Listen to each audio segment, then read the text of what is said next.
Hello दोस्तों, स्वागत है आपका हमारे चैनल डिफेंस अफेयर्स पर। दोस्तों, ये हम बहुत अच्छे से जानते हैं कि चाइना अपनी नेवी को अग्रेसिवली बिल्डअप कर रहा है और चाइना के इस अग्रेशन के बीच में इंडिया ने एक बार फिर से अपनी ताकत दुनिया के सामने दिखा दी है। और वो ऐसे कि अब इंडिया ने अपने 5th स्कॉर्पियन क्लास सबमरीन को हाल ही में कमीशन कर लिया है, जिसका नाम है INS वागीर। और अब INS वागीर की कमीशनिंग के साथ इंडिया के पास 16 कन्वेंशनल और एक न्यूक्लियर सबमरीन की फोर्स तैयार हो गई है। इसी पर नेवी ऑफिशियल का ये मानना है कि INS वागीर की कमीशनिंग के साथ इंडिया की मैरीटाइम कैपेबिलिटीज और ज्यादा बूस्ट हो जाएगी, जिसे नेवी कई डाइवर्स मिशन पर डिप्लॉय कर सकती है। और इस मिशन में anti surface warfare, anti submarine warfare, intelligence gathering, mine laying और सर्वेलेंस मिशन शामिल है। अगर हम INS वागीर की बात करें तो इसका मतलब होता है सैंड शार्क, जो स्टेल्थ और फेयरलेसनेस को रिप्रेजेंट करती है। इससे पहले INS वागीर को 1 नवंबर 1973 को कमीशन किया गया था,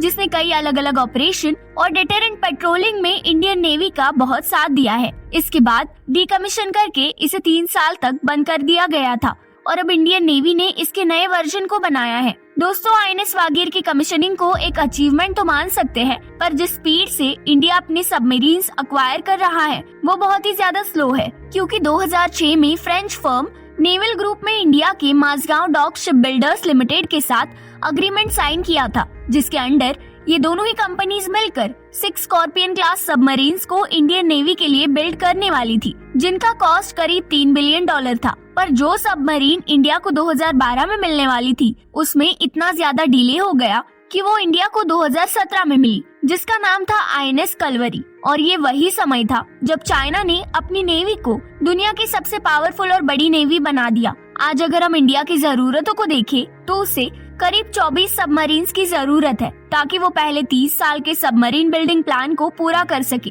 और इस प्लान को कैबिनेट कमेटी ने 1999 के कारगिल वॉर के बाद अप्रूव किया था। अगर हम इस प्लान की डिटेल में बात करें तो इस प्लान के according India 12 diesel power submarine 2022 तक इंडक्ट करने वाला था और बाकी की बची 12 2030 तक। पर रिपीट डिलेस की वजह से ये प्लान पूरा ही नहीं हो पाया और इसे रिवाइज करके इंडिया ने 18 डीजल पावर सबमरीन और 6 न्यूक्लियर पावर सबमरीन कर दिया। इसी के साथ अगर हम प्रोजेक्ट 75 की बात करें तो इस प्रोजेक्ट के अंडर इंडियन नेवी को 600 killer diesel electric conventional submarines की बहुत ज्यादा जरूरत है, जो कि शुरू भी नहीं हुआ है। आज हम इंडियन INS वागीर की कमीशनिंग को सेलिब्रेट तो कर रहे हैं, पर हमें ये नहीं भूल सकते कि अभी भी इंडियन नेवी को अपनी सबमरीन्स फ्लीट को पूरा करने के लिए और लंबा समय लगेगा।